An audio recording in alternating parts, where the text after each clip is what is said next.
Now, the easiest way is I will run a running comment. See, this exactly is the portion of the bridge. From this end, you don't see very much. And that house, I don't remember seeing that house very much. It's already been 10 years since I've been there, so there's no wonder. And there could have been new houses come there, so I wouldn't know. Okay. Um, this is looking from the Arattupuzha to Kareelamukk side, and that is exactly the forward location of the bridge. And in another view, we will see the bridge as you look from the other side. Anyway, you are looking at it from towards the Kareelamukk side. You're going towards the Kareelamukk side. It's a uphill, as I remember, and I'm sure this place and all that were underwater when the floods came. And that is Kareelamukk side, going towards the just about half a kilometer from here, you'll be in Kareelamukk. That I'm sure. That's how I remember that. All right, this is the view from the other side. So from the Kareelamukk side, looking towards Arattupuzha, and you see the exact location of the bridge. And this is after the bridge was widened. They looks like they have created some extra, um, you know, um, some strengthening of the banks. And when they expanded the bridge, it was a pseudo expansion. I do not know how they did that, but by creating extra banks and propping it up and then laying across bars, and that's how they would have done that. It was a patch job generally. So previously it was a one vehicle bridge, narrow, but I think, in my opinion, it caught people nicely. Okay, anyway, this is where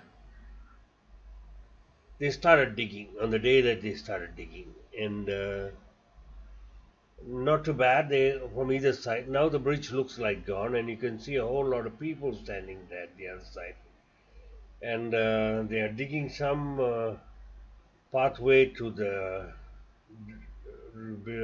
path for construction or something. And here you see that thing is gone. You can see a few people standing there.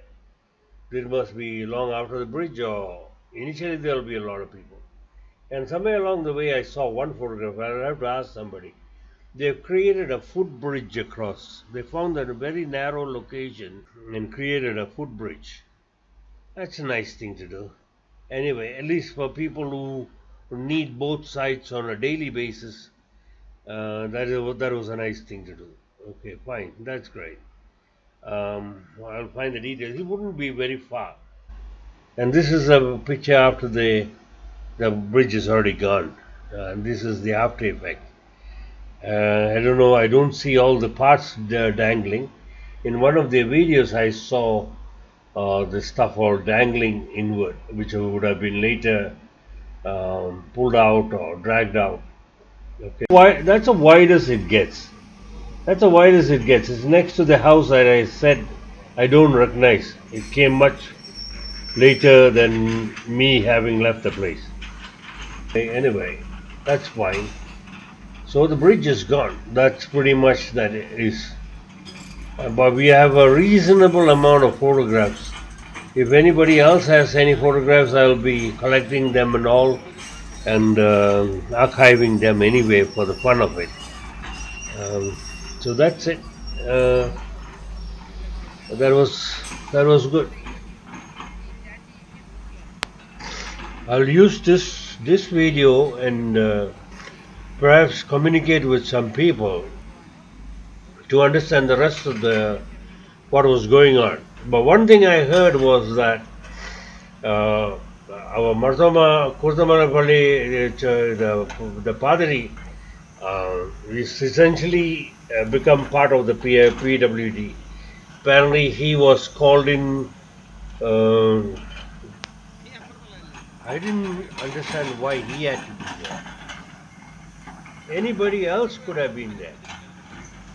The people who knew this bridge or whose families were involved at one point in time who remembers this bridge, those are the people who should have been there.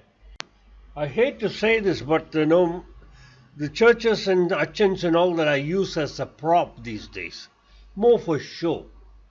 See, if you genuinely want to pray to God, you can pray from anywhere.